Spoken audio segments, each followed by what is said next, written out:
Okay तो चलिए execution start करते हैं। Execution of degree order, degrees and order, that is order number 21 and that is one of the biggest, जो जिसमें सबसे ज्यादा रूल्स हैं 106 है। एग्जीक्यूशन दैट मीन्स अब ऑलरेडी डिग्री तो आ चुकी है, ये ऑर्डर आ चुका है, उसको एग्जीक्यूट कराना है, तो उससे संबंधित हम एमसीक्यू करते हैं। Order number 21 of the CPC deal with the execution of order and degree contains how many rules? 106। कुछ सिंपल होंगे, कुछ डिफिकल्ट होंगे, कोई रूल्स बेस्ड होंगे, मेमोरी बेस्ड होंगे। तो मेमोरी बेस्ड का तो कोई तोड़ है नहीं, याद ही करने पड़ते हैं। तो 106 इसमें हो गया तो सिंपल सा है। लार्जेस्ट ऑर्डर यही है, order number 21। When a court desire that its decree shall be executed by another court। अच्छा, इससे पहले हमने ऑलरेडी इसके जो सेक्शन से रिलेटेड विद द एग्जीक्यूशन वो भी हमने पढ़ लिया था। कहां से कहां तक है इसके सेक्शंस? हाँ जी जल्दी बताइए, डिक्री के एग्जीक्यूशन के सेक्शंस। Sir 36 to 74। 74, ठीक है। 74 तो 75 से तो नया स्टार्ट हो जाता है, हाँ, ठीक है, कमीशन। कमीशन। तो एक बार उसको भी मैंने आपको बता ही दिया था, लेकिन उसके साथ इसको रिलेट करके पढ़ना, ठीक है। इस 35 में तो हमारा कॉस्ट है, तो 36 ऑनवर्ड होगा, ठीक है। 36 हमने कितना बताया था? सर यही बताया था 36 to 74। 36 ही था। चलो मुझे लगा आपने 34 बोला, 34 हो नहीं सकता, कॉस्ट है 35 बी, तो कॉजिंग डिले। तो ये 36 से 74 तक तो इसके साथ ही रिलेट करके पढ़ना, लेकिन एम्फेसाइज थोड़ा सा ज्यादा सेक्शंस पे कर लेना। ऑर्डर में से भी रूल्स आते हैं बट सेक्शन ज्यादा आते हैं। तो when a court desire that its decree shall be executed by another court, it shall send to the another court। बिल्कुल भेजेगी। क्या क्या भेजेगी? एक तो डिक्री भी भेजते, एक सर्टिफिकेट फॉर नॉन सेटिस्फैक्शन, ठीक है, ये भी भेजती है। अच्छा, ये तो आपने, मैंने शायद आपको बताया भी था, सेक्शन 44A अगर आपने पढ़ा होगा, इसी में ही in relation with the execution की जो हमने सेक्शंस पढ़े हैं, तो 44A में वहां से भी फॉरेन की कोर्ट, जो फॉरेन की जजमेंट का जो कॉन्सेप्ट है, उसमें भी सर्टिफिकेट की बात की गई है। सर्टिफाइड कॉपी के साथ आई मीन द सर्टिफिकेट भी मिलता है, then only it would be executed. जो रिमेनिंग कि हमारे यहाँ से सेटिस्फेक्शन नहीं हो पाया, कि फॉरेन की कोर्ट उसको सेटिस्फाई नहीं कर पाई रिमेनिंग अमाउंट को, तो इसलिए वो इंडिया की कोर्ट में भेजा जाता है, विद द सर्टिफिकेट आएगा वो। तो decree along with the certificate चलेगा, ठीक है। Now where the execution is applied within the dash year of the decree, issuance of a notice of the application for execution decree to the judgment debtor is not necessary। अगर आपने execution 2 साल के अंदर लगाई है तो notice देने की जरूरत नहीं है। किसको? जजमेंट डेटर को। 2 साल, ठीक है। Under which provision the CPC execution of the decree of this passive performance or the restitution of the conjugal right of or the injunction is provided। Specific performance, conjugal right and injunction कहाँ दे रखा है, ये आपको retain करना पड़ेगा कुछ चीजें, ठीक है। तो इंपॉर्टेंट ही है ये order number 21 and rule number 32।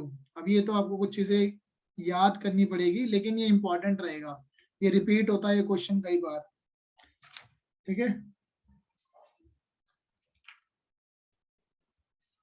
और एक और रूल याद रख लेना इसका, और रूल नंबर 30 भी याद रख लेना। रूल नंबर 30 वो भी आता है पेपर में, decree for the payment of money. और 32 तो बहुत इंपॉर्टेंट है, ठीक है। 30 एंड 31 दोनों इंपॉर्टेंट रहेंगे। स्पेसिफिक मूल प्रॉपर्टी भी रख लेना। ये कुछ ऑर्डर्स हैं, यहाँ से कुछ रूल्स हैं, इनको ध्यान रखना। मोड ऑफ एग्जीक्यूशन से 30 से जो स्टार्ट हो रहे हैं, 30, 31, 32, जो शायद इन क्वेश्चन में नहीं भी पूछे गए, वो भी आप एक बार गो थ्रू कर लेना। Discretion the court in execution decree of the restriction conjugal right, 32 ही देख लेना। 34 रूल देख लेना एक बार, that is dealing with what? execution of the document or endorsement of negotiable instrument। और एक बार 35 भी, 35 is also important। 35 decree for immoral property important रहेगा, ठीक है, ये जरूर देख लेना। 30, 31, 32 एंड 35 इन रूल्स को एक बार जस्ट गो थ्रू कर लेना ऊपर ऊपर से, क्योंकि इसमें से ना सेक्शन रूल बेस्ड आ जाएगा, आपसे सीधा रूल पूछ लेंगे। फिर आते हैं हम, चलो आगे चलते हैं। Now decree for the restitution of conjugal right can be executed under, अच्छा देखो ये लिखा क्या है यहाँ पे, रेस्टिट्यूशन ऑफ कंजुगल राइट, ठीक है, यानी conjugal right Hindu marriage act में सेक्शन 9 की बात कर रहा है। और ऑर्डर नंबर 21 कैसे हो सकती है, क्या वो एग्जीक्यूट सिविल प्रिजन में होगी? बिल्कुल नहीं होगा। एक बार यामिनी ने भी एक लॉजिक दिया था, बहुत अच्छा था, कि भाई इंसान को अगर जेल में डाल देंगे तो कैसे एग्जीक्यूट होगा, तो ये तो होगा नहीं। Either by the detention in civil और attachment of the property, civil prison और अटैचमेंट दोनों साथ नहीं होंगे, ठीक है, तो ये इसलिए नहीं होगा। Detention in civil prison, attachment of the property, ये भी नहीं होगा। तो attachment of property, attachment of property होगा, सिविल प्रिजन तो नहीं रख सकते ना, तो आंसर इज डी, उसकी प्रॉपर्टी जरूर अटैच कर सकते हैं। अब आता है 7, which of the following CPC, which of the following provision the CPC provide for the adjudication of the claims and objection to the attachment of the property? कौन सा प्रावधान है जहाँ पे CPC का जो डील करता है adjudication of claims and objection to attachment of the property? कौन सा है, याद है? ये भी इंपॉर्टेंट है, 58 रूल नंबर है ये, ठीक है। वैसे इसमें बीच में एक और भी है, रूल नंबर 37 भी देख लेना, discretionary power to permit judgment debtor to show cause against the detention in the prison. 37 rule number is also important. उसके बाद अगर इन्होंने डायरेक्ट क्वेश्चन रूल नंबर 58 पे से आया है तो ठीक है, क्योंकि वैसे तो इसको एक बार रीड करना चाहिए, लेकिन अगर आप रीड नहीं कर पा रहे तो ये जो है वो जरूर देख लेना, तो मैं फिल्टर करा के बताऊंगा, बीच में भी बता दूंगा। 58 है वैसे रूल नंबर, ठीक है, दैट इज अ, ठीक है, एडजुडिकेशन ऑफ क्लेम्स टू और objection as to attachment of the property, जो भी क्लेम्स होंगे एक बार इसको गो थ्रू कर लीजिएगा। और हमारे सीआरपीसी में भी है ना क्लेम्स, अटैचमेंट ऑफ प्रॉपर्टी जब हो जाती है 82 एंड 83, इसमें भी क्लेम्स कर सकते हैं ना, जो जो जिनकी प्रॉपर्टी गलत तरीके से अटैच हो गई हो तो वो आप एक बार पढ़ लेना सीआरपीसी के पॉइंट ऑफ व्यू से ना। Auction purchaser shall pay full of purchase money, auction purchaser shall pay a full of purchase money, कितने दिन में पे करना होगा उसको? 15 डेज में देना होता है। ये वैसे याद कर लेना, रह जाएगा याद माइंड में, 15 दिन में करना पड़ता है। Time prescribed for filing, which of the following cannot be extended or condoned by the application provision of the Section 5 of the Limitation Act? Time prescribed for filing, which of the following cannot be extended or condoned by the application of 5? Section 5 में limitation में हमने पढ़ा था application और appeal, क्या नहीं पढ़ा था? सूट और एग्जीक्यूशन, ठीक है, तो एग्जीक्यूशन में अप्लाई नहीं होती, अब चेक कर लेते हैं। रिवीजन तो होता ही नहीं है वहां पे, एप्लीकेशन फॉर द एग्जीक्यूशन, ठीक है, यहाँ पे अप्लाई नहीं होगा,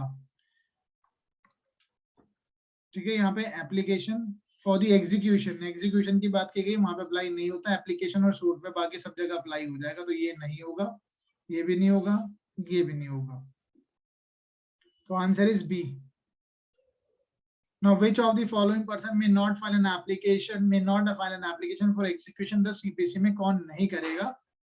डिग्री होल्डर तो करता ही है। अब डिग्री होल्डर के साथ अगर कोई उसका एलआर है, क्या पता वो मर गया हो, legal representative to 11, if the degree holder is dead, a person claiming under the degree holder claiming under title बिल्कुल कर सकता है, ये भी करेगा। जजमेंट डेटर के तो अगेंस्ट आ दिया, तो ये नहीं करेगा, डी आंसर हो गया। Now, where the immovable property form one estate situated within the local limit of the jurisdiction of two or more state, जहाँ पे कोई immovable property है forms one state, मतलब it can be a partition suit, like immovable property form one state situated in a within the local limits of the jurisdiction of two or more states courts. Any one court may sell the entire estate. Yeah, the court can sell only that part which is in within the jurisdiction. None of the court can sell. ये तो होगा ही नहीं, कोई नहीं बेच पाएगी, ऐसा तो है नहीं। That court can sell the entire estate within the whole jurisdiction, majority portion of the property situated. ये भी नहीं होगा, इसका आंसर होगा कोई भी कोर्ट जो एनी वन कोर्ट में सेल द एंटायर एसेट। इसको आप उसके रिलेट करके भी पढ़ना, सेक्शन 17 है, 17 में वैसे एक बात है ऐसी, सेक्शन 17 में अगर आप उसका प्रोवाइजो पढ़ोगे ना, तो उसमें एक बहुत इंपॉर्टेंट बात करिए, कॉम्पिटेंसी की बात करिए। कि अगर कोई कोर्ट भी सूट ट्रायल चलाती है तो उसके विद इन ड्यूरेशन में वो तभी माना जाएगा कि वो जो कोर्ट भी कॉम्पिटेंट होनी चाहिए। एंटायर क्लेम की बात की गई है, पढ़ा है वर्ड? यस हाँ सर। जी, entire claim cognizable, cognizable in the sense उसकी जो पेक्यूनियरी ड्यूरेशन है कोर्ट की वो उसके एंटायर क्लेम से बाहर ना चली जाए, तो इसलिए वो कोर्ट उसको बेच भी सकती है एंटायर प्रॉपर्टी को। ठीक है, जैसे पार्टीशन के सूट में ऐसा तो है नहीं कि सारी प्रॉपर्टी एक ही जगह हो, तो वो आई मीन चाहे उसकी प्रॉपर्टी कड़कड़डूमा की ड्यूरेशन में आ रही हो चाहे 30,000 में आ रही हो, तो कहीं पे भी मैटर इनिशिएट हो सकता है, या तो कड़कड़डूमा या 30,000। तो 30,000 की अगर डिक्री आती है तो that can be enforce the property which is situated in the duration of the Karkardooma as well. ठीक है, प्रोवाइडेड जिस कोर्ट ने जो डिग्री पास करी है वो कॉम्पिटेंट होना चाहिए, और एंटायर क्लेम की बात कर रहा है, यानी दोनों को मिला के जो वैल्यूएशन निकलेगी प्रॉपर्टी की, that should be it should be in the within the jurisdiction of the court, pecuniary jurisdiction में होना चाहिए। ठीक है, 17 में क्या लिखा है? डिफरेंट कोर्ट है ना, 18 में अनसर्टेनिटी है। Yes sir. चलिए वो याद रखना। देखो कुछ चीजों को ना रिलेट करके समझना पड़ता है। गार्निशी कौन होता है? डिफॉल्टर होता है? नहीं। डिक्री होल्डर तो होता ही नहीं है। Debtor of a judgment debtor होता है। ठीक है, जजमेंट डेटर का ही डेटर हो गया। क्या होता है इसमें? भाई एक डिग्री होल्डर हो गया, ये इसको तो जजमेंट डेटर को डिग्री होल्डर को पैसा देना है, अब इस इंसान को इसको देना है, तो कोड ये डायरेक्ट यहाँ चला जाएगा। ठीक है, समझ में आ गया? ये इसकी प्रॉपर्टी भी अटैच करवा सकता है। आई मीन जो भी इसका जो देनदारी है ना जजमेंट डेटर को, वो अटैच किया जा सकता है। ठीक है, गार्निशी, गार्निशी कौन होगा फिर? जजमेंट डेटर का डेटर। इस जजमेंट डेटर का ये जो है ना, ये पर्सन डी जहां मैंने लिखा वो होता है गार्निशी। क्लियर है? Garnishee order is an order prohibiting the judgment debtor from making any payment to judgment debtor. ठीक है, ये तो बिल्कुल ठीक है। Directing the decree holder to make the payment, to take not make, ठीक है, to take the payment from the judgment debtor's debtor, बिल्कुल ठीक है। ये इससे ले लेता ना डिक्री होल्डर, सीधा जाके इससे मंगवाएगा, ऑर्डर पास करवाएगा कि ये इसको दे डायरेक्ट डिक्री होल्डर को। Answer is C. Garnishi proceeding under the CPC can be instituted to enable attachment of the debt, share and other property not in the possession of the judgment debtor। ठीक है, judgement debtor के पास नहीं, तो उस judgement debtor के पास है। Attachment of property of which the owner is not known, भाई पता तो होना चाहिए, उसी की तो प्रॉपर्टी अटैच होगी। Only for the attachment of the property which can not be estimated in the terms of money, only for the attachment of the share in the joint family property, ये भी नहीं है। तो इसमें दोनों में बच गया आंसर ये। हमें एक ही देखना है ना इसमें, attachment of the debt, shares and other property not in the position of the judgment debtor, जो जजमेंट डेटर के पोजीशन में नहीं है, किसके पास है? जजमेंट डेटर के पास है। तो answer is A. Now which of the following statement is correct? An attachment order may come to an end by, attachment order कब खत्म हो जाएगा? डिक्री सेटिस्फाइड हो जाएगी, बिल्कुल ठीक है।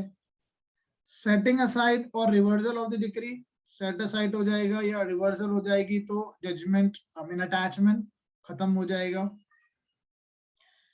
Dismissal of execution, application of decree holders default, decree holder का डिफॉल्ट है, नहीं हो पाया, बिल्कुल हो जाएगी, खत्म। Death of the decree holder, decree holder की डेथ हो गई, नहीं, एलआर आ जाएंगे ना उसकी जगह, तो उसकी जगह एलआर आ जाएंगे। Agreement, compromise between the parties, बिल्कुल ठीक है, एग्रीमेंट हो गया, कॉम्प्रोमाइज हो गया, अटैचमेंट खत्म। तो answer is A B C D, नहीं होगा, ए बी सी डी इसमें नहीं है, तो आंसर इज ए हो गया। ठीक है, now X obtain money decree against Y, X ने एक मनी डिक्री लिया वाई के खिलाफ in execution of money decree. Execution of money decree का रूल कौन सा, जल्दी बताइए। सर 30। याद रखना है इसको। ठीक है, X obtain a money decree against Y in execution of a money decree, X attaches money belonging to Y lying with Z। ठीक है, इसने क्या करा है, Z के पास पैसा है इसका Y का, X इसको अटैच करवाता है, then Z is called garnishi कहलाएगा। ठीक है, garnishi सिंपल सा है। A holds a decree against B for ₹5,000। ए के पास एक डिक्री है अगेंस्ट बी 5,000 रुपए के लिए. B holds a decree against A for rupees 3,000. B के पास भी डिक्री है कितने की? 3,000 रुपए की. इसके पास 5,000 रुपए की है. Both A and B apply for the execution of decree to the court which has jurisdiction to execute the both. यानी जिस कोर्ट में एग्जीक्यूशन के लगाया कोर्ट में भी जुरिडिक्शन आता है. अब कोर्ट क्या कर सकती है? वैसे सेट ऑफ होगा ये तो मामला. Allow execution as decree for rupees 2,000, ये तो कर ही सकती है. Simultaneously proceed with the execution of both the decree. B shall proceed separately with this decree, ये नहीं होगा. None of the above, एक तो है ही answer. Simultaneously proceed with the execution of both. तो अल्टीमेटली इसको 2,000 रुपए ए को मिलने चाहिए, तो ये करा देगी कोर्ट, ए करा देगी. ठीक है, it could be like set of की फॉर्म में हो रहा है. Now which one is not correctly matched? Institution of the suit, order number 4, rule number 1, बिल्कुल ठीक है. Judgment and decree, order number 22. Issue of summon, order 5. Issue of commission 21-26 होना चाहिए था. डी गलत है. In execution proceeding before trial court, a person file application under order number 97 is also very important. ये किससे से डील करता है? ये रेजिस्टेंस से डील करता है. ठीक है, रेजिस्टेंस. अच्छा, रेजिस्टेंस की पनिशमेंट कहाँ है? कुछ है सेक्शन है कोई? 74. ठीक है, कितनी है वहां पे? 1 महीना 30 दिन है. 30. अरे 12 बोल जाते हैं. हाँ 1 मंथ है, 30 डेज है. चेक करो एक बार, मैं भी भूल जाता हूँ, कुछ फंडा लगाना पड़ेगा. 1 महीना है 30 दिन है, तो यही 1 महीना है 30 दिन में से एक है, तो 30 डेज है. 30 डेज है. चलो बार बार 1 महीना निकलता माइंड से. 30 डेज 30 डेज 30 डेज 74 और 30. ठीक है, 30 डेज है. ठीक है, चलो. अगर वो रोकता है, रेजिस्ट करता है, तो उसको ये सजा मिल जाएगी. अब रोकेगा तो भाई एप्लीकेशन लगानी पड़ेगी ना कोर्ट में कि is not allowing me to execute it on the ground that he was a bona fide purchaser of the suit property. His objection mentionable because he is a bona fide purchaser. His objection mentionable because he has bona fide purchaser is not pendable because. ठीक है. अच्छा, ये question बड़ा अच्छा बना है, इसी में आंसर मिल जाएगा आपको. चलो दोनों में से बताइए क्या होगा. In execution proceeding before trial court, a person file an application order number 21 rule number 97 में एप्लीकेशन लगाता है on the ground that he was a bona fide purchaser. Court कहता है भाई I'm a bona fide purchaser of this suit property. ठीक है, मानो ए और बी के बीच में मुकदमा चल रहा है, इसको सी ने खरीद लिया. सी कह रहा है मैं bona fide purchaser हूँ, तो कोर्ट उसका जो ऑब्जेक्शन होगा मैं bona fide purchaser हूँ, क्या वो मेंशनेबल होगा? नहीं मेंशनेबल होगा. इतना बताओ जल्दी से. सर नहीं होगा. It's not maintainable Execution proceedings. because उसने जो प्रॉपर्टी खरी है, because his lis pendens prohibits a party from dealing with the property which is subject matter of the suit. तो lis pendens का प्रोविजन हमने टीपी में पढ़ा ही नहीं पढ़ा है. कौन सा सेक्शन है? 52.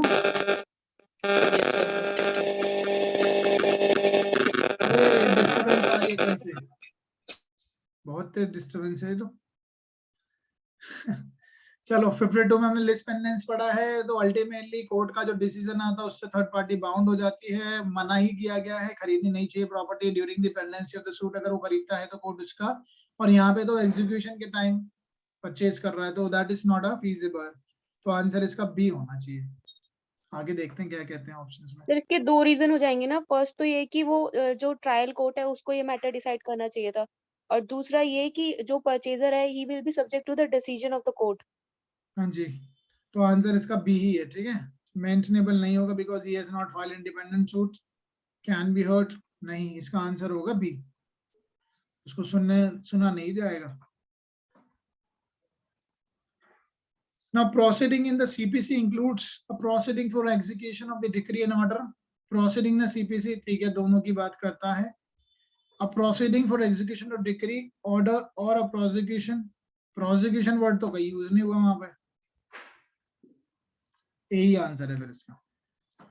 Under which provision of the CPC restoration or setting aside of order passed ex parte can be sought regarding an application filed under 21 which has been dismissed for the non-appearance or decided ex parte. Question क्या है, एक बार दोबारा समझना पड़ेगा. Under which section of under which provision of CPC restoration or setting aside of order pass ex parte. Okay, तो 106 है. Restoration or setting aside of order pass ex parte. अब ये ऑर्डर की बात कर रहा है, ठीक है. एक्स पार्टी अगर ऑर्डर पास हुआ है और उसको वो रिस्टोरेशन कराना चाहता है, सेटिंग असाइड करवाना चाहता है, can be sought regarding an application file under order 21 में जो एप्लीकेशन लगी होगी एग्जीक्यूशन की, which has been dismissed for the non appearance. ठीक है, नॉन अपीयरेंस और डिसाइडेड एक्स पार्टी. इसमें आप ना ही 9-13 लगाएंगे, ना ही आप 9-7 लगाएंगे, क्योंकि ऑर्डर के लिए है. तो इसमें आप क्या लगाएंगे, order number 21 rule number 106 last वाला. ठीक है, एक बार पढ़ लेना, इंपॉर्टेंट रहेगा ये. सेटिंग असाइड ऑर्डर और the orders passed ex parte execution के लिए. ठीक है, 106. Failure of the judgment debtor to file affidavit. Failure of the judgment debtor to file an affidavit of assets under. ठीक है, उसको अपना एफिडेविट जमा करना हुआ, उसकी कितनी संपत्ति है. ऑर्डर नंबर 21 में order number 21 rule number 41(2) of the CPC can result in. अगर वो नहीं जमा करता एफिडेविट तो उसको कितनी, 1 महीने की सजा हो सकती है. कितनी है, 3 महीने. Civil imprisonment to 3 months, 6 months, 9 months.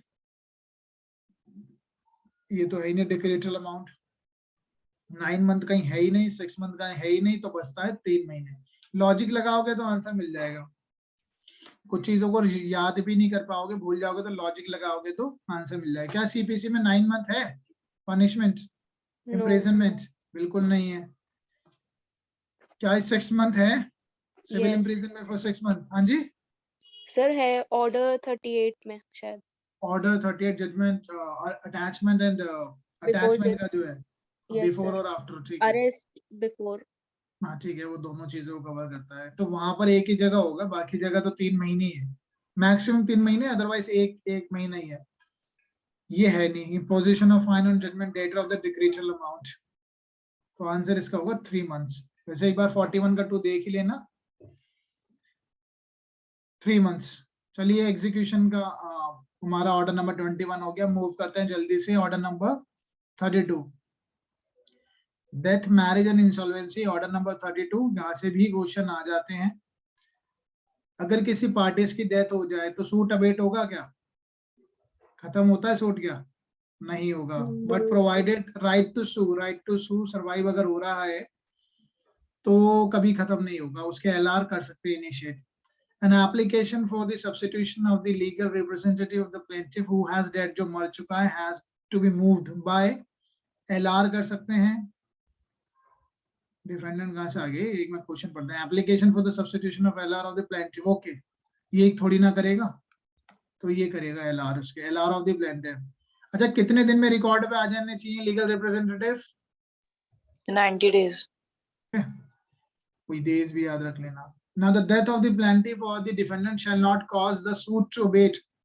Death of the plaintiff और defendant की death हो जाती है, shall not cause the suit abate, खत्म नहीं हो जाएगा. If cause of action survives, if the relief survives, right to sue survive. Right to sue survive होना चाहिए. ठीक है, ये है मेन इसका crux. Answer is C.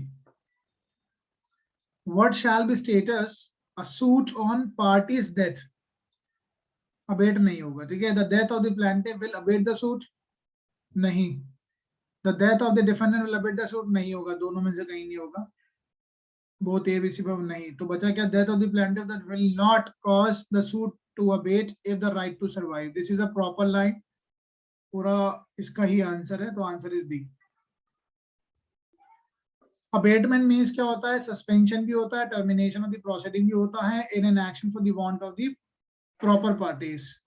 Okay, बिल्कुल ठीक है. Process of the bringing on record legal representative of the deceased. It's not abatement का मतलब ये नहीं कि प्रोसेस उनको ब्रिंक पे लाना, कम इन द रिकॉर्ड पे लेके आना, तो ये होता नहीं। अबेट होता खत्म करना है, सस्पेंड करता ना फॉर द टाइम बीइंग, जब तक पार्टी सही ना आ जाए। तो आंसर ए। रिकॉर्ड पे लाना अबेटमेंट नहीं होता, अबेटमेंट का मतलब ही खत्म करना होता है, तो वो रिकॉर्ड पे कैसे लाने की बात कर रहा है, तो आंसर बी इसलिए नहीं होगा।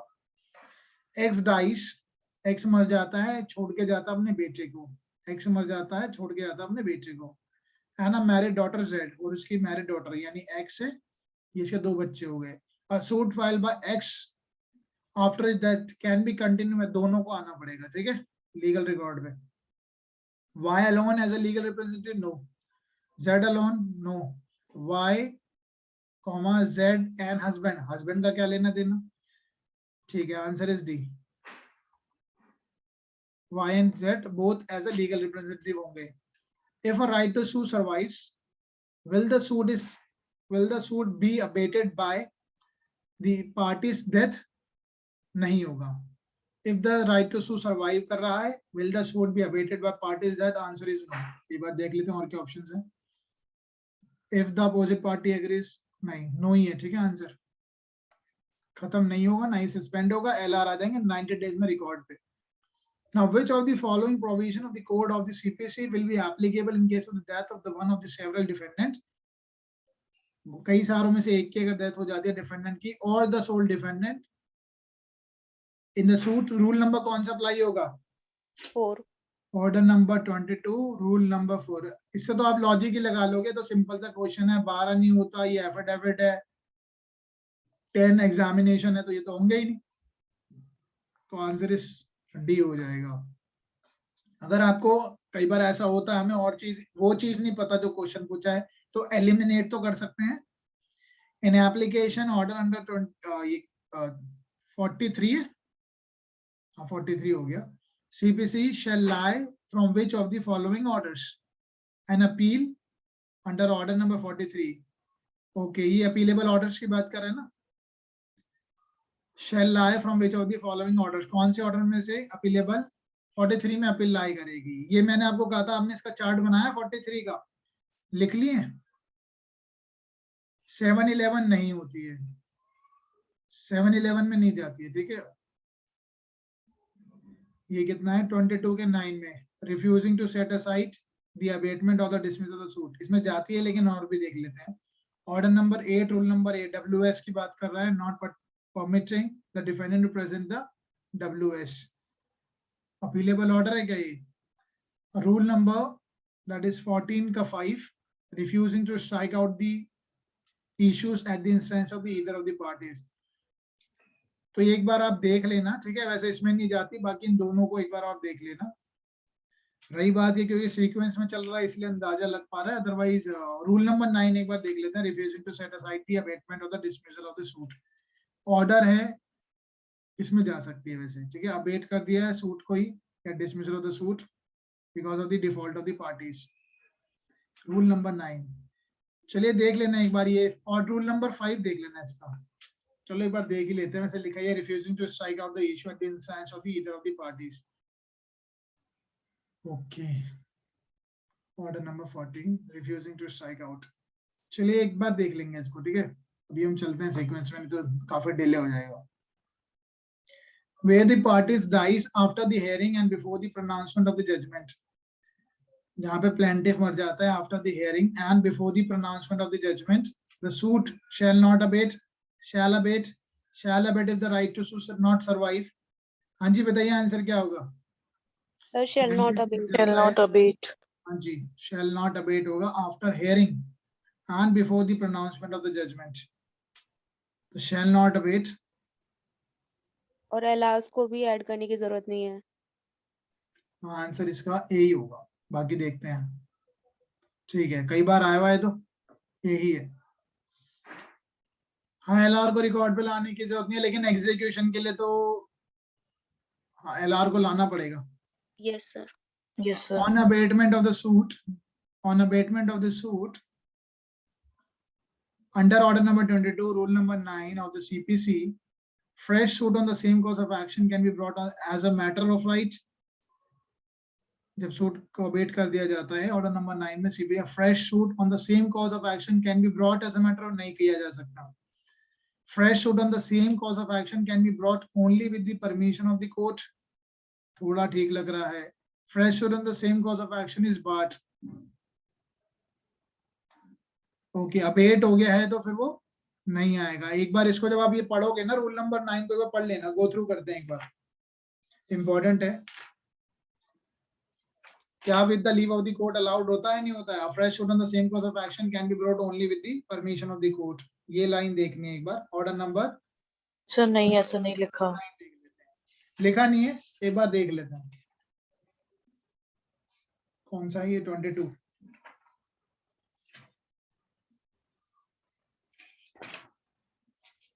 कई बार एक ऑर्डर ना कई सारों को क्लैरिटी देता है, कई सारे ऑप्शन इसमें से क्लियर हो जाएंगे। Okay, effect of the abatement और डिसमिसल, इंपॉर्टेंट रहेगा ये ऑर्डर नंबर। क्या प्रभाव पड़ता है इसका? Where a suit abates or a dismiss under this order, no fresh suit shall be brought on the same cause of action. बिल्कुल fresh तो लाया नहीं जाएगा, but the question is that we are just trying to find out whether it is with the permission of the court or not. लेकिन एक चीज मैं बता दूं, जब हम विड्रॉ करते हैं ना, जब हम विड्रॉ करते हैं और हमने with the permission of the court किया है, with the permission of the court, तो कोर्ट लिबर्टी उसी वक्त देती है। Am I right? Yes, Liberty sir. to file a fresh suit. Yes. वो लिबर्टी दे देते हैं कि ठीक है आप कर देना, but whether it has to be within the period of limitation और not, Yes, it has to. Even though it has to be within the period of limitation. चलो इसको खत्म करते हैं। The plaintiff to other person claiming to be legal representative of the deceased plaintiff and the assignee, plaintiff may apply for an order to set aside the abatement or dismissal and if it is proved that he was prevented by the sufficient cause। ठीक है, ऐसा कुछ लिखा नहीं है इसमें, ठीक है? तो यहाँ पर only with the permission of court भी नहीं चलेगा। That was a doubt which we have cleared. तो answer is a fresh suit on the same cause of action is completely barred. Order number 22 rule number 9 में, ठीक है, completely barred होगा, even it can not be with the permission of the court. और withdrawal is अलग concept है, order number 23 है, वो अलग चीज है, ठीक है? उसमें दो चीज हो सकती है, withdrawal with the permission of the court, और वो खुद कर लेता है। खुद कर लेगा तो कैसे फाइल करेगा? Completely board. But अगर आप with the permission of the court कर रहा है and the court has given a liberty to file a fresh suit, then only he can file a fresh suit, otherwise not. And the both the thing has to be, both वाली second वाला तो कर ही नहीं पाएगा, but it has to be within the period of limitation. A pleader has a duty to inform the court about the death of the party under which rule है, the rule is 10A. Pleader has a duty to inform the court. Pleader बताएगा ना court को that about the death of the party जिंदा है मर गए हैं, that is 10A, direct याद करना पड़ेगा। To which of the cases the provision of order number 22 rule number 3 and 4 do not apply? किस पे अप्लाई नहीं होता? एग्जीक्यूशन सूट पे, फर्स्ट अपील पे, सेकंड अपील पे एग्जीक्यूशन अप्लाई नहीं होगा, ठीक है? लिखा हुआ भी होगा, डायरेक्ट देख लेना एक बार, रीड करोगे तो। चलिए, तो हमारे हो गए हैं ऑर्डर नंबर 22 तक। अब हम आगे के करते हैं जल्दी से, quickly. Give me a moment, please.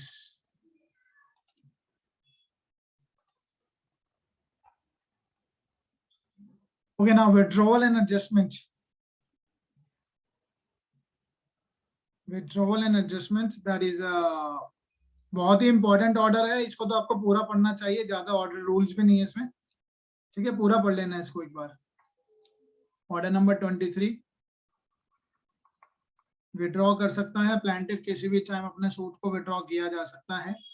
Order number 23, CPC applies to the following, that is a withdrawal of the suit. The maxim in vitro beneficium non datur. The law confers upon a man no right or the benefit which he does not desire. जो वो नहीं चाहता उसको वो right नहीं मिलेगा। Relate to which of the provision under CPC में कहाँ दे रखा है? That is order number 10 rule number 11। बाकी ये तो ऑर्डर है भी नहीं, इससे संबंध ये तो केवीएच है, ये प्लेडिंग जनरली है, institution of the suit. Now right to withdraw the suit is an absolute right है या नहीं है? Absolute right है, वो कभी भी विड्रॉ कर सकता है अपने आप को, ठीक है? उसका राइट है प्लेंटिफ का, वो चाहे सारे प्लेंटिफ से अपने सूट को विड्रॉ करे, एक के साथ करे, तो बिल्कुल कर सकता है, तो answer is A. Now, where a fresh suit is instituted on the strength of the permission granted by the court, court ने अगर permission दी है, the plaintiff is not bound by the law of limitation. नहीं, बिल्कुल bound होगा. A fresh period of limitation began to run from the date of the order granting such permission. दो option और देखते हैं आगे के. Now the plaintiff shall be bound by the law of limitation. ठीक है, even the court, इसका मतलब कंक्लूजन ही निकलता है अगर कोर्ट ने लिबर्टी तब दी है तब भी it has to be within the period of limitation ही होना चाहिए. In the same manner as if the first suit has not been instituted. मान के चलेंगे कि तुमने कभी सूट फाइल ही नहीं किया है, तो that has to be within the period of limitation. Answer is C. Is that clear? ये क्वेश्चन आता है, कई बार रिपीट हुआ भाई. यहाँ तो ये 2012 में लिखा है लेकिन कई बार आया हुआ है. Now, which one come in the purview of the formal defect for the withdrawal of the suit? Formal defect का मतलब क्या होगा यहाँ पे withdrawal के पर्पस से? Want of notice, बिल्कुल formal defect है. अगर सेक्शन 80 में CPC में हमें किसको नोटिस देना है? गवर्नमेंट ऑफिशियल्स को. Before institution of the suit 2 month का नोटिस है ना, वो नहीं दिया, फॉर्मल डिफेक्ट होगा. Confusion regarding identity of the suited property, improper valuation of the suit, तो तीनों ये formal defect होंगे. Answer is D. Mark the incorrect statement in relation to the order number 23 of the CPC. क्या निकालना है? Incorrect. Okay. Now at the time after the institution of the suit, at any time after the institution of the suit, the plaintiff may withdraw his suit or abandon part of his claim. बिल्कुल, या तो पूरा suit को ही withdraw कर ले या abandon the part of his claim, बिल्कुल कर सकता है.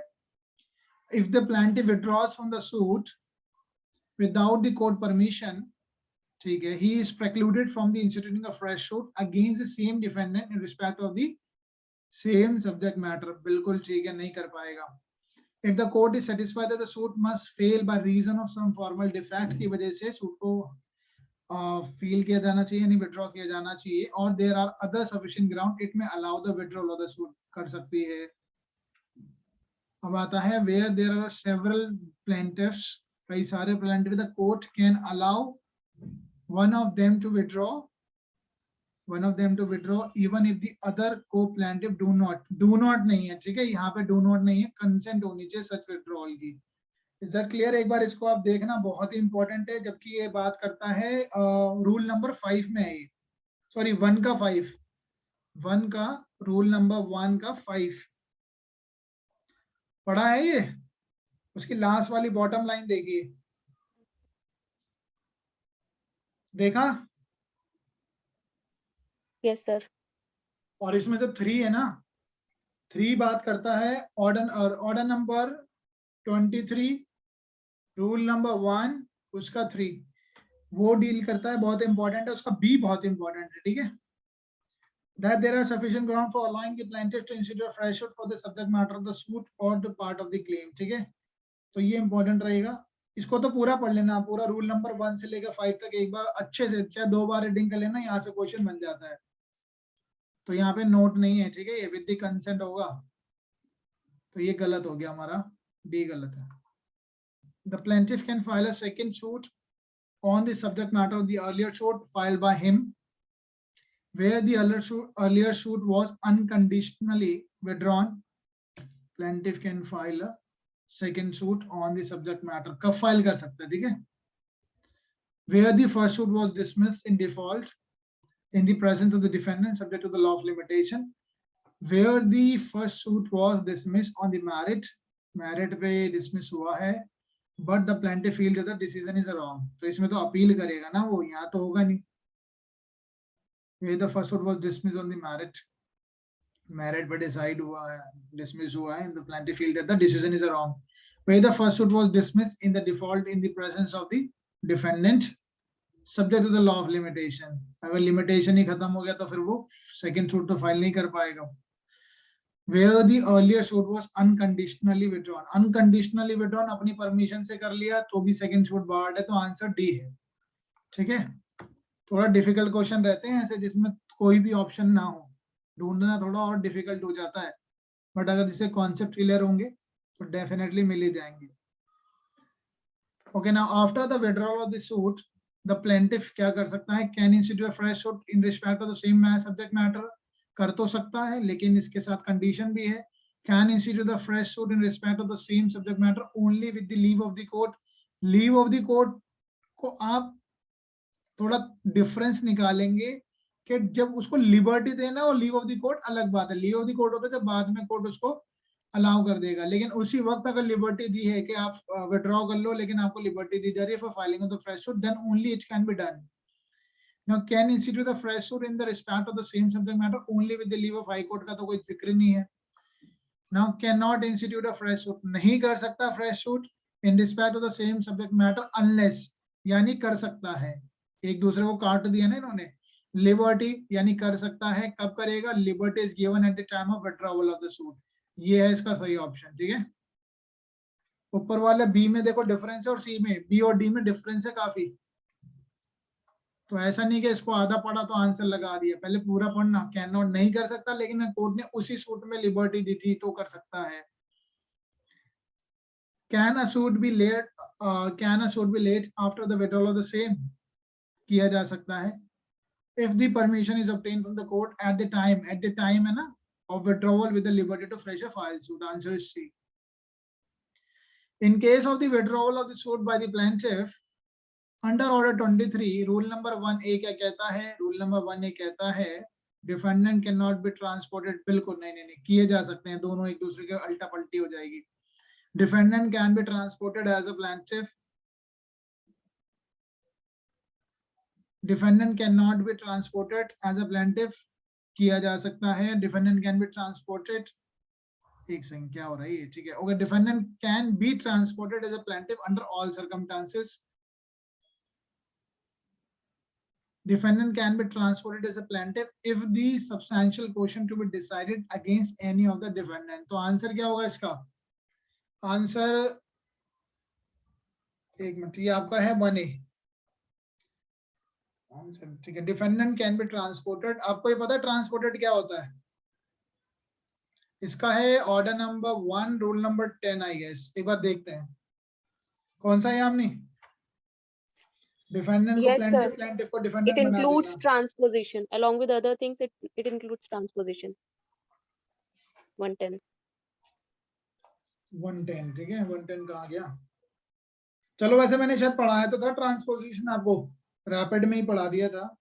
डिफेंडेंट को प्लेंटिफ, प्लेंटिफ को डिफेंडेंट बनाया जा सकता है अगर दो डिफेंडेंट है, चलो मान के चल रहे प्लेंटिफ तो विड्रॉ कर रहा है अपना सूट, लेकिन क्या जो दो डिफेंडेंट है उनके बीच में कोई कॉज ऑफ एक्शन है या नहीं है, अगर है तो वो कोर्ट डिसाइड करेगी नहीं करेगी, हाँ जी, Yes. तो उनका मुद्दा तो चलेगा आगे, तो किया जा सकता है।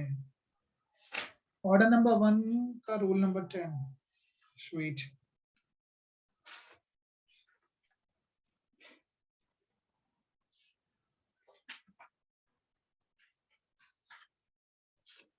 तो 110 में स्पेसिफिकली वर्ड ट्रांसपोजिशन यूज नहीं किया गया है, लेकिन यूज उसमें नहीं है, इंक्लूड करता है। हाँ, सूट बाकी in name of the wrong plaintiff, ठीक है 23 1A में वर्ड यूज किया गया है हाँ ट्रांसपोजिशन। जी। चलो ये तो मैंने आपको फर्स्ट लेक्चर में बताया था, वैसे it's already been recorded. Rule number 10, ठीक है, ऑर्डर नंबर 1 रूल नंबर 10 में आता है। ऐसा डायरेक्ट भी पूछा जा सकता है कि कहां पर है ट्रांसपोजिशन, तो defendant can not be transported as a plaintiff, नहीं, लेकिन हाँ ये ठीक है, defendant can be transported as a plaintiff, उसको प्लेंटिफ बनाया जाएगा if the substantial question is to be decided against any of the defendant. Logic तो समझ में आ ही गया होगा ना, प्लेंटिफ तो विड्रॉ कर रहा है लेकिन डिफेंडेंट के बीच में तो इश्यूज हैं दैट कैन बी एडजुडिकेटेड, इसका 1A है, ठीक है। The parties to suit can compromise in order number क्या नाम है इसका 23 रूल नंबर 3, कई बार आता है पेपर में, कॉम्प्रोमाइज हो सकता है किसी भी समय हो सकता है। कॉम्प्रोमाइज अंडर 23 का 3 मस्ट बी इन राइटिंग में होना चाहिए, साइंड होना चाहिए, बिल्कुल ठीक है। Where a decree of a compromise which was not lawful, अगर डिक्री ही लॉफुल नहीं है तो वो वैसे तो नलिटी होती है। Suit shall lie to the set aside का डिक्री नहीं, जब डिक्री ही कॉम्प्रोमाइज सूट में, I mean where a decree of a compromise which was not lawful complaint has to be made high court नहीं, no suit shall lie to set aside, तो यही answer होगा, suit में lie to the set aside and sir decree with the leave of the district जज, answer is C. Now suit filed in representative capacity can be withdrawn, compromised or abandoned by the plaintiff. अगर representative है notice देना पड़ेगा सबको, after notice to all the person interested, answer B होना चाहिए. ठीक है, शुरुआत में भी नोटिस देना पड़ता है, जब आप विड्रॉ कॉम्प्रोमाइज कर रहे हैं, रिप्रेजेंटेटिव सूट अगर लेके जा रहे हैं तो भी नोटिस देके ही जाएंगे. ठीक है, और लोग बाकियों की कंसेंट लेके, और जब विड्रॉ करोगे कॉम्प्रोमाइज करोगे तो भी नोटिस देना पड़ेगा जो भी पर्सन इंटरेस्टेड है. रिप्रेजेंटेटिव सूट कहाँ पर है? तो order 1 rule 8. Order number 1 rule number 8. तो वैसे और भी है लेकिन स्पेसिफिकली यहाँ पर है. पार्टी टू द सूट यहीं पे है वैसे. ठीक है, वो तो बताए गए हैं किन किन कंडीशन में फाइल हो सकता है. एन एग्रीमेंट और compromise enter in a representative suit. Agreement or compromise enter into representative suit without the leave of the court is void हो जाएगा. ठीक है, void कि कोई औचित्य नहीं होगा, valid, voidable नहीं. Which of the following statement is incorrect? A representative suit may be instituted by one or more person. बिल्कुल किया जा सकता है for the benefit of all interested person with the permission of the court. नहीं, notice देना पड़ेगा. Court का क्या लेना देना है? Notice of the institution of the representation must be given by the public advertisement and the plaintiff's expenses to all interested person whereby the reason of the day number personal service is not reasonably practicable. Consent भी तो चाहिए. Or any person for whose benefit a representative suit has been instituted may apply to join as a party thereto. बाद में थोड़ी ना. The person who institute the suit or person who join as a party have unrestricted right to compromise with the defendant. Has unrestricted right to compromise with the defendant. एक question देख लेते हैं. What was the question? Which of the following statements is incorrect? इनमें से गलत देखना है. ठीक है, दोबारा पढ़ते हैं. कहाँ गया? Sorry. A representation may be instituted by or on more person for the behalf of the interested person with the permission of the court. क्या किया जा सकता है? Representative suit किया जा सकता है. Notice of the institution of the representative suit must be given by the public advertisement at the plaintiff expenses to all the interested person whereby reason of their number personal service is not reasonably practicable. अच्छा, ये कह रहा है कि अगर कई बार कई सारे लोग हो सकते हैं, अब हर एक के पास पर्सनल सर्विस तो प्रैक्टिकेबल हो नहीं पाएगी. एक पब्लिक नोटिस निकाल के क्या रिप्रेजेंटेटिव सूट फाइल किया जा सकता है? Any person for whose benefit a representative suit has been instituted may apply to join as a plaintiff. बिल्कुल कर सकता है. बट डी देखते हैं, डी क्या है? The person who institute the suit or person who joins as a party have unrestricted right to compromise with the defendant. Okay, ये कहता है the person who institute, जिसने suit institute किया है, और the person who later joined it, या बाद में join किया, पहले join किया as a party, have unrestricted right to compromise with the defendant. Unrestricted नहीं होगा, with the consent होगा. With the consent होगा ना? Yes sir, consent of other plaintiffs. Consent, और कुछ केसेस में कोर्ट की लीव के साथ भी. मतलब कंसेंट तो चाहिए यहाँ पे. नोटिस देना पड़ेगा ना अगर वो सेटलमेंट कॉम्प्रोमाइज, जितने लोग हैं अगर वो कर रहे हैं कॉम्प्रोमाइज या सेटलमेंट, तो अल्टीमेटली डिसीजन तो बाइंडिंग होता है ना सब पे. तो अगर बाइंडिंग Yes. तभी होगा जब वो कंसेंट देंगे सारे. जब कोई कंसेंट नहीं दे रहा है तो फिर वो उन पे बाइंडिंग नहीं होगा. Now, which one of the following is incorrect regarding the compromise under order number 23, rule number 3 of the CPC? Must be in writing. Compromise की बात कर रहा है. Incorrect ढूंढना. Okay. Must be in writing, ये तो होना ही चाहिए. Must be in writing and need to be a lawful agreement होना चाहिए. It is required that the subject matter of the compromise the same as the subject matter of the suit. देख लेंगे इसमें क्या कहता है. A compromise which is avoidable under Indian Contract Act shall also be voidable within the meaning of this rule. ठीक है, आधार तो Indian contract act से बनते हैं. तो it is required that the subject matter of the compromise is the same as the subject matter of the suit. Okay, कई बार करीब ऐसा हो 24 सकता है सूट सूट हमने जो फाइल किया, जरूरी नहीं हम सारी चीजों में कॉम्प्रोमाइज करके सेटलमेंट कर रहे हैं.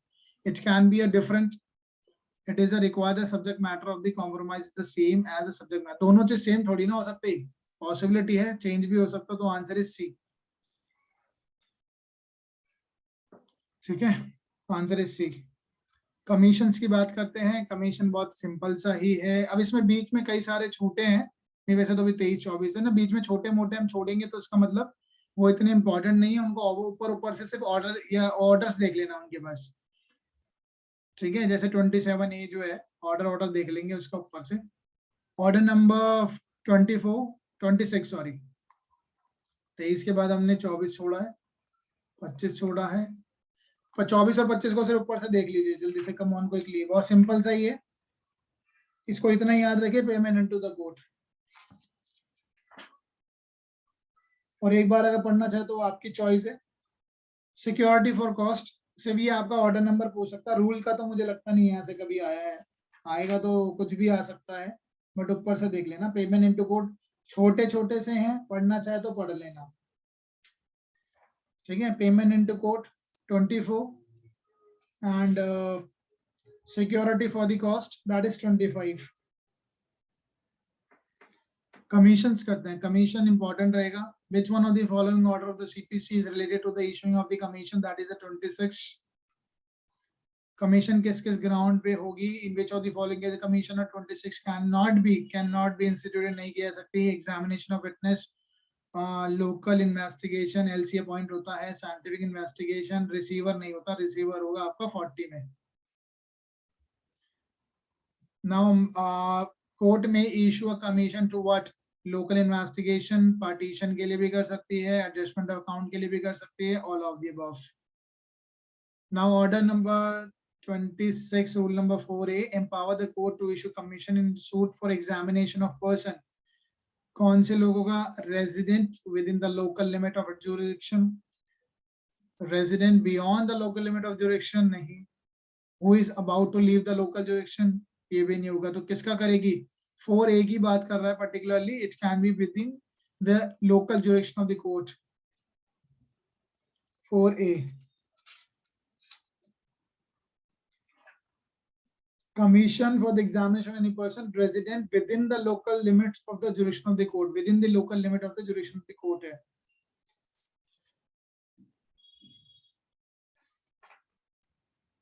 एक बार इसको पढ़ लेना सारे को, ठीक है, थोड़ा सा इंपॉर्टेंट रहता है कमीशन का, तो थोड़ा सा एक बार पढ़ लो. वन गो में पढ़ लोगे तो ज्यादा बेटर रहेगा. बड़ा है लेकिन पढ़ लेना, लेकिन एक बार. Now complete the statement. A court cannot issue commission to examine any person. Court can not issue commission. Examine करने के लिए तो कर ही सकती है, पार्टीशन के लिए कर सकती है, एविडेंस काम तो उसका इन्वेस्टिगेटिंग अथॉरिटी का है, ये नहीं करेगी.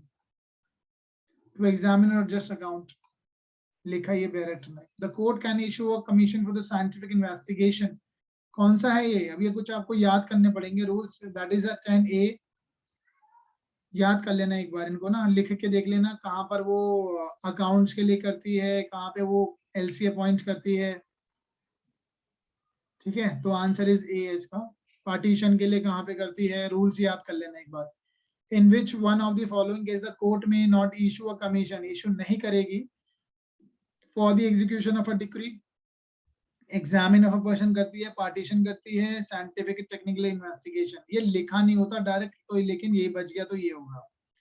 ऐसा लिखा नहीं है कि एग्जीक्यूशन के लिए डिक्री में कमीशन इशू नहीं करेगी, तो तीनों में कर रही है तो ऊपर वाला बच गया. नाउ सीपीसी द कोर्ट में नॉट इशू अ कमीशन, कब इशू नहीं करेगी. Elucidate any matter in the dispute में नॉट इशू अ कमीशन, कब नहीं करेगी. मुद्दा क्या है? एलसी भेजा जाता है कई बार, प्रॉपर्टी डिस्प्यूट होता तो वहां पे भेजा जाता, जाके चेक करो कि प्रॉपर्टी में क्या प्रॉब्लम है, कौन सा डिस्प्यूट में है या नहीं है. For ascertaining the market value, बिल्कुल करती है, मींस प्रॉफिट निकालने के लिए या और चीजों के लिए भी करती है. For ascertaining the amount of any means profit at the damages, तो तीनों में तो कर रही है. फॉर फ्रेमिंग ऑफ इशू, काम तो कोर्ट का है. ठीक है, डी आंसर हो गया इसका. सूट बाय और against the minor, that is order number 32 पे पहुंच गए हम. ओके 26 है, 32 पे। अब बीच के मैं बताता हूँ आपको, मैंने आपको कहा था ये ऊपर ऊपर से देख लेना, that is not too much important. 27 बहुत इंपॉर्टेंट नहीं है, बट इसका सेक्शन जरूर इंपॉर्टेंट है। 79 और 80 सेक्शन इंपॉर्टेंट रहेगा।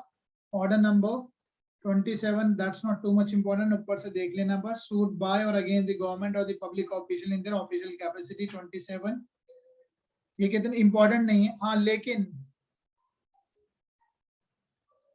ओके ये इंपॉर्टेंट रहेगा, क्वेश्चन बनता है यहाँ से 27A का, बहुत ही इंपॉर्टेंट है। Suit involving the substantial question of law as to the interpretation of the constitution, ये एमसीक्यू कई बार आता है, याद रखिएगा। 27A substantial question of interpretation of the constitution की अगर बात होगी तो ऑर्डर नंबर 27A में लिखा है, तो इसमें लिखा है नोटिस दिया जाएगा, notice to the attorney general and advocate general. ये एक बार पढ़ लेना इसका rule number 1, that would be important, ठीक है।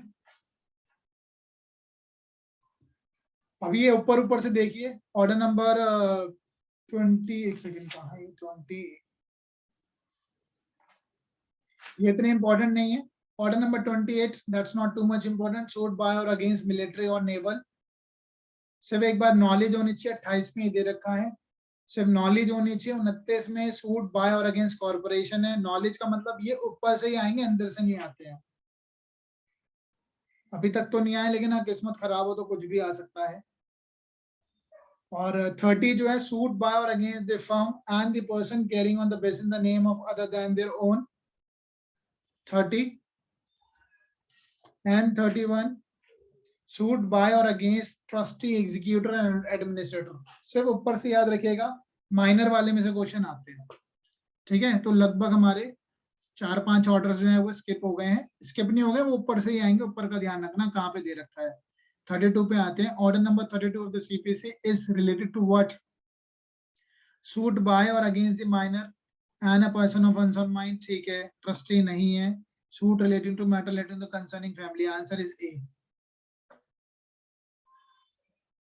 Under order number 32, rule number 1, a minor means a person who has not attained the majority within the meaning of Indian Majority Act का section number कौन सा है, कौन बताएगा? 25।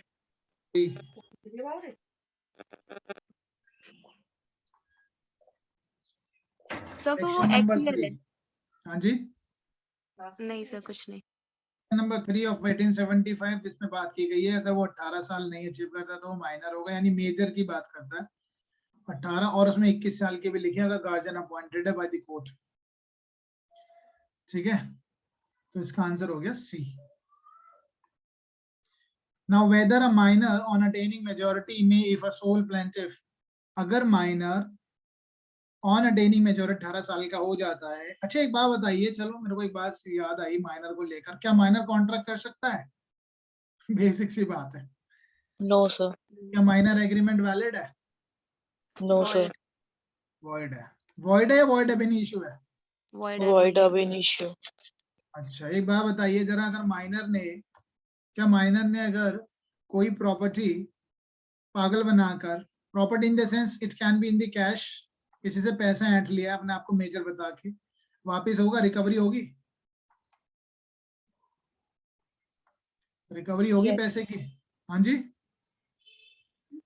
Yes. Yes sir, under SRA traceable.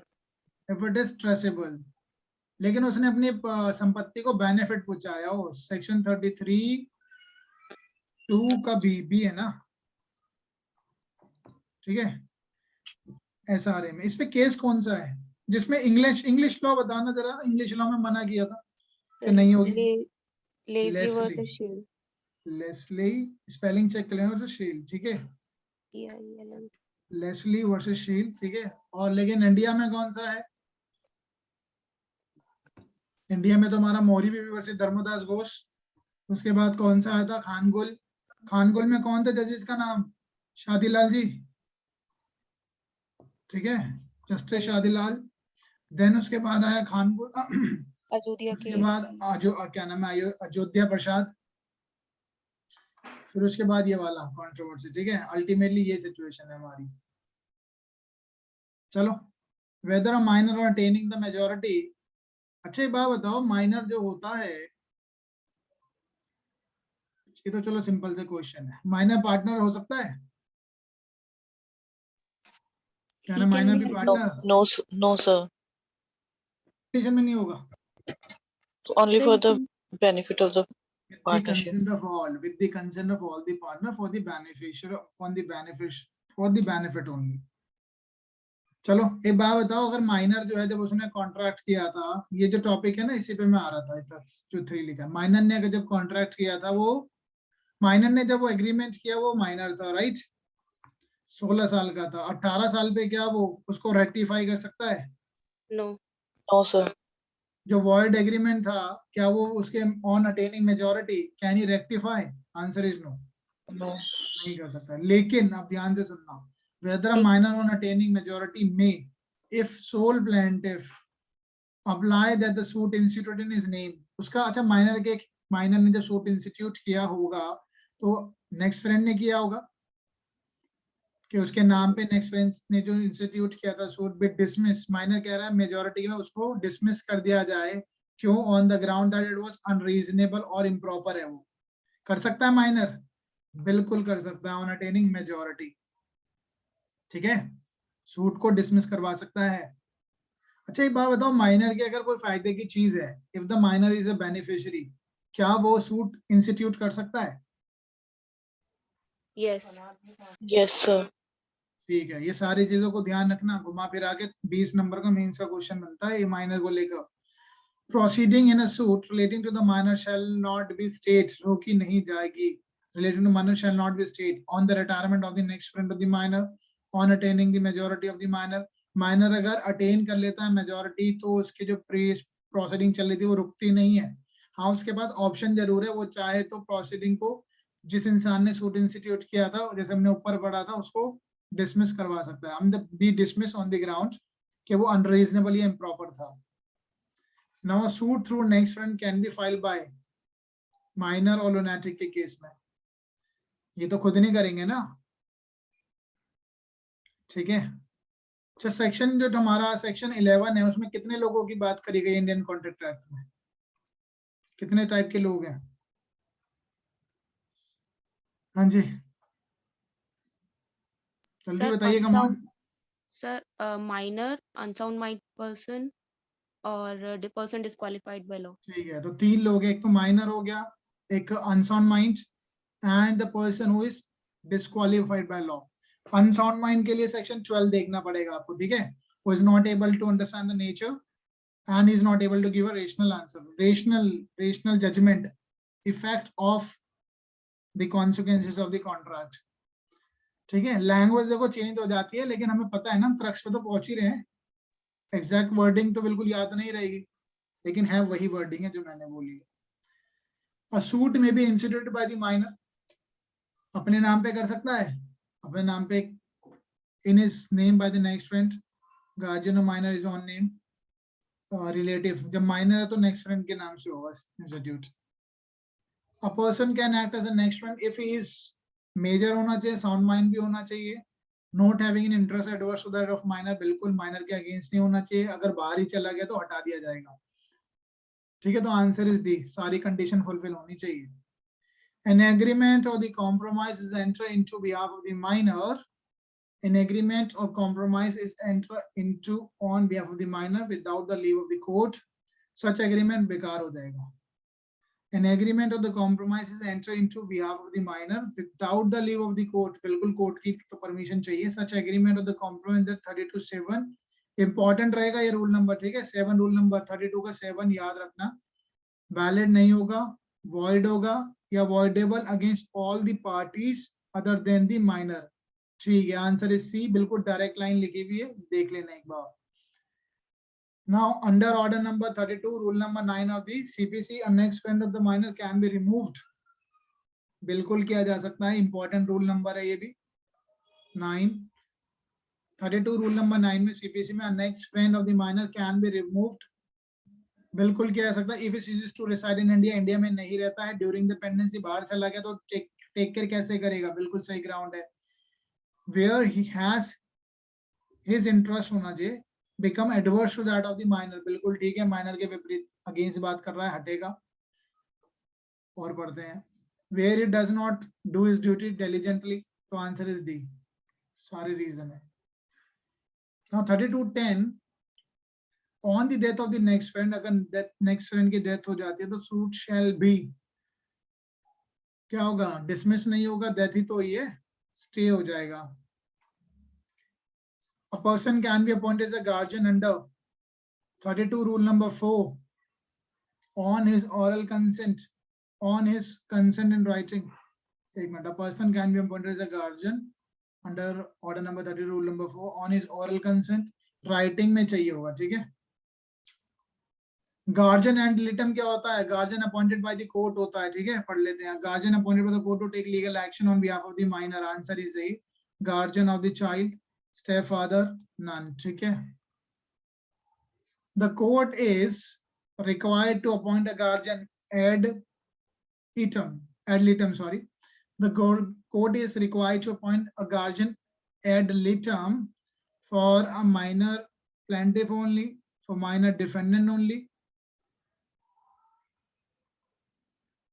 ठीक है, the plaintiff and the defendant both, none of the above। बताइए, पढ़ाइए क्वेश्चन। Yes sir. हाँ, सर किसके अगर लिए अपॉइंट माइनर होगा? प्लेंटिफ है तो नेक्स्ट फ्रेंड होता है, और अगर माइनर डिफेंडेंट है तो गार्जियन एड लिटम। हाँ जी, बिल्कुल याद रखना ये क्वेश्चन, ठीक है। माइनर अगर प्लेंटिफ है तो नेक्स्ट फ्रेंड अपॉइंट होगा, और अगर माइनर डिफेंडेंट है तो एड लिटम अपॉइंट होगा, ठीक है। चलिए आगे चलते हैं quickly. Suit by indigent person, निर्धन व्यक्ति कर सकता है, बिल्कुल करेगा, ऑर्डर नंबर 33 में। A person is an indigent person within the meaning of the order number 33, rule number 1, if he is not possessing the sufficient means to pay the fee payable on the plaintiff। उसके पास पैसा नहीं है, कितना amount है, नहीं है कुछ, कितने रुपए की प्रॉपर्टी नहीं होनी चाहिए उसके पास? 2000। 2000 है, 1000 है? सर एक चेक करके बताती हूँ। चेक करिए जल्दी से। 2000 नहीं, वैसे मेरे ख्याल से माइंड से स्किप हो गया। ये सब 1000। 1000। चलो, कंफ्यूजन हो जाता है, ठीक है। एनी मीन्स टू पे, ठीक है, ये नहीं होगा, सारा पैसा नहीं है उसके पास। अच्छा, उसने कितने दिन पहले या कितने महीने पहले अपनी प्रॉपर्टी को डिस्पोज ऑफ कर दिया है ताकि वो प्रॉपर सूट फाइल कर सके? कितना मंथ है? हाँ जी, am I audible? Sir 2 months। ठीक है, ये याद रखना, ठीक है। चलो, in connection with the suit by the indigent person, the suit is dismissed to be instituted on the date, कब मानी जाएगी? जिस दिन उसने पॉपर की एप्लीकेशन लगाई थी, ठीक है, answer is A. When the application for leave to sue as a pauper is made in the court, answer is A. Where indigent person succeed, the court fee shall be recovered। अच्छा, मान के चलिए अगर indigent person case जीत जाता है तो क्या fees वापस होगी, नहीं होगी? क्या फीस होती है वापस? कोर्ट फीस वापस करनी पड़ेगी उसको, क्योंकि ये बोरोइंग का कॉन्सेप्ट है, ऐसा नहीं कि अच्छे फ्री में मिल रही है। तो आंसर इज वापस हो जाएगी, स्टेट रिकवर कर लेगा। एम आई राइट? Yes sir. बोरोइंग करता है, उधार लेता है। In the case the application for the permission to sue as a pauper is rejected, okay, अगर pauper की application reject हो गई, the suit is dismissed to have been instituted। पहले से ही मान लिया जाता, नहीं माना जाता है कि जिस उसने application लगाई थी, on the date on which the permission to sue as a pauper refused, on the date on the with the court fees is paid, on the date on with the application for the permission to sue as a pauper presented। क्या limitation act की तरीके से बात कर रहा है, नहीं कर रहा है? सेक्शन 13, हाँ जी, पढ़ा है ना? Yes sir. Answer is C. Under which section order of the CPC a provision is made to provide free legal service to indigent person? 151 तो नहीं है, इनहेरेंट है, ये क्या है, रिव्यू है, रिवीजन है? रिवीजन। कौन सा है? 33 का रूल नंबर 18, ठीक है, ये याद रखना, यहाँ पर है गरीबों के लिए। और हमारे संविधान का 39A और legal service authority act section 1987 का section number 12, okay, who is entitled, section number 12 याद रहेगा। ये ऐसी चीज है ना, मेंस लिखनी होती है, ठीक है। अगर मेंस में अगर इंडिजेंट सूट कहा जाता है तो उसमें सारी चीजें लिखनी होंगी तुम्हें, ठीक है। कॉन्स्टिट्यूशन लिखना होगा, ये section number legal service authority act का लिख देना, एक्ट लिख देना, और ये सीपीसी का ऑर्डर नंबर 33 लिखना। फिर केस लिखना, कौन सा है, कौन सा केस है, फ्री लीगल एड का, एमएच एस्कॉट, यस सर। हुस्न राय खातून, यस। तो ये सारे लिख देना। एक शीला बरसे भी है क्या? स्पीडी ट्रायल पर है वो। स्पीडी इस ट्रायल पर पे तो नहीं हुस्न पता राय है। खातून भी है। हम्म। स्पीडी ट्रायल का ही तो केस है हुस्न राय खातून, लेकिन वो लीगल एड पे भी है। यस सर, वो तो दोनों मैटर पर है, पर शायद शीला बरसे का मुझे पता नहीं है कि वो लीगल एड पर भी है कि नहीं। चलिए, शीला बरसे जो अभी रिसेंटली उसको न्यूज में भी तो थी वो कुछ दिन पहले, शीला बरसे, पता नहीं क्या हुआ था कुछ। Okay, now rejection of the application the permission to sue as a pauper. अगर रिजेक्ट हो जाती है एप्लीकेशन तो permission to sue as a pauper, bar से फ्रेश शूट करेगा? नहीं कर सकता। एप्लीकेशन बार बार थोड़ी ना लगेगी, वैसे एक कमेटी होती है जो देखते है पॉपर है नहीं है, उसका पूरा इन्वेस्टिगेशन, इंक्वायरी होती है, नॉट द इन्वेस्टिगेशन। तो बार हो जाएगी, फ्रेश शूट नहीं, फ्रेश एप्लीकेशन नहीं लगेगी। Does not bar, does not bar, does not bar, bar हो जाएगा। Answer is A. Pauper suit means निर्धन व्यक्ति, ऑर्डर नंबर 33, ठीक है। ओके गाइस, अब हमारे कितना रह गया, काफी कुछ रह गया अभी हमारा, लगभग 100-125 क्वेश्चन रह गए अभी। तो guys, I have some throat problem and at the same time I have to rush somewhere, तो I will be covering it tomorrow. कल ही कंप्लीट होगा ये, अभी तो मैं कर नहीं सकता किसी भी हालत में, आधे घंटे में होंगे भी नहीं, सर कल हो जाएगा। ये वाली शीट भी आपने भेज दी क्या? नहीं, ये नहीं भेजी मैंने अभी, ये मैं कल भेजूंगा जब ये हम करेंगे, ठीक है। तो कल हम करेंगे इसको आगे के। हैव टू गो समवेयर, ये लास्ट हमारा होगा, सीपीसी खत्म हो जाएगा मंडे से, फिर हम स्टार्ट करेंगे हिंदू लॉ। 3 दिन हम हिंदू लॉ करेंगे और 1 दिन मुस्लिम लॉ करेंगे, ठीक है। उसके बाद फिर दिवाली की छुट्टियां हैं कुछ। ओके गाइस, तो कुछ चीजें हैं, आप अपने आप भी पढ़ना। हम स्टॉपिंग इट हियर।